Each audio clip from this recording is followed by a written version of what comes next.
জ্ঞানের বাক্সতে আপনাদের সবাইকে স্বাগত। আমাদের আগের ভিডিওটা ছিল নাসার কিছু অন্ধকার রহস্য নিয়ে।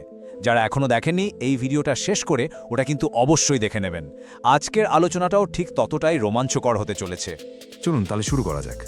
আচ্ছা, একটা জিনিস কল্পনা করুন তো, আপনি অ্যাপোলো 10-এর একজন নভোচারী, চাঁদের সেই দূরের পিঠে আছেন যেখান থেকে পৃথিবীকে একদমই দেখা যায় না। মানে চারিদিকে শুধু নিকষ কালো মহাকাশ আর পুরোপুরি রেডিও সাইলেন্স। পৃথিবীর সাথে আপনার কোনো যোগাযোগই নেই। ঠিক সেই মুহূর্তে আপনার হেডসেটে হঠাৎ করে একটা অদ্ভুত শিসের মতো আওয়াজ ভেসে এলো। নভোচারী ইউজিন সার্নন তো অবাক হয়ে বলেই ফেলেছিলেন, এটা তো মহাকাশের সঙ্গীতের মতো শোনাচ্ছে। একবার ভেবে দেখুন তো, চাঁদের আড়ালে একেবারে একা এই শব্দ শুনলে আপনার কেমন লাগবে? তাই এটা কি তাহলে কোনো এলিয়েন সিগন্যাল ছিল, মানে কোনো ভিন্ন গ্রহের বার্তা?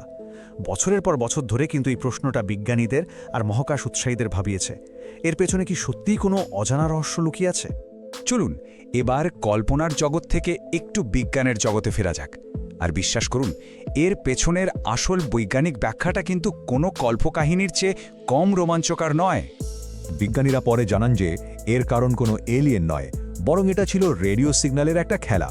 ব্যাপারটা খুব সহজ। দেখুন, লুনার মডিউল আর কমান্ড মডিউল, এ দুটো মহাকাশযান খুব কাছাকাছি চলে এসেছিল, আর তাদের নিজেদের রেডিও সিস্টেমগুলো অন ছিল। ফলে একটা যানের রেডিও সিগন্যাল আরেকটার সাথে ধাক্কা খায়, মানে ইন্টারফেয়ার করে। ঠিক যেমন দুটো মাইক্রোফোন খুব কাছাকাছি আনলে একটা কান ফাটানো শীষের মতো আওয়াজ হয় না, এখানেও ঠিক তাই হয়েছিল।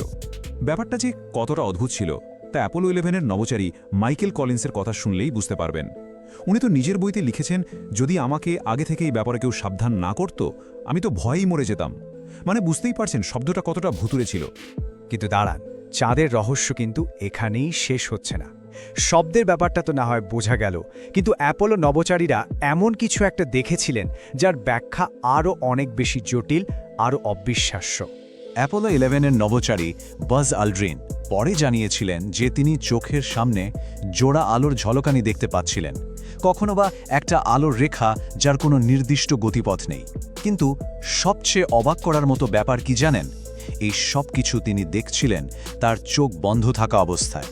এর পেছনের কারণটা কিন্তু আরও অদ্ভুত।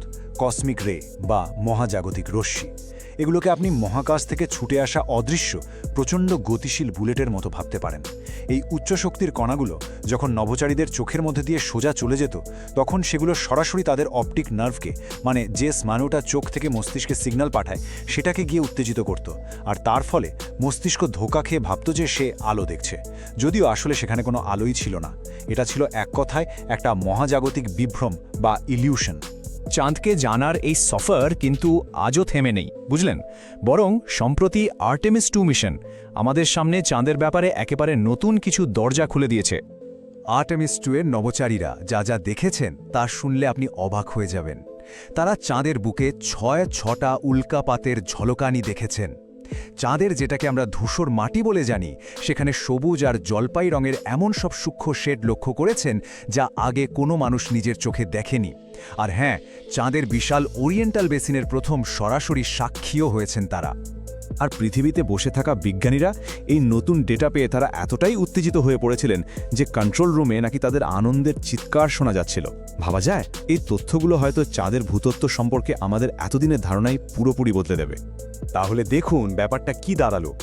বিজ্ঞান কিন্তু প্রায়শই সাধারণ কল্পকাহিনীকে সরিয়ে দিয়ে তার চেয়েও অনেক বেশি গভীর আর আকর্ষণীয় সত্য আমাদের সামনে এনে দেয়। আচ্ছা, এই যে আলোর ঝলকানির ব্যাপারটা, এটা নিয়ে আপনার কি মনে হয়?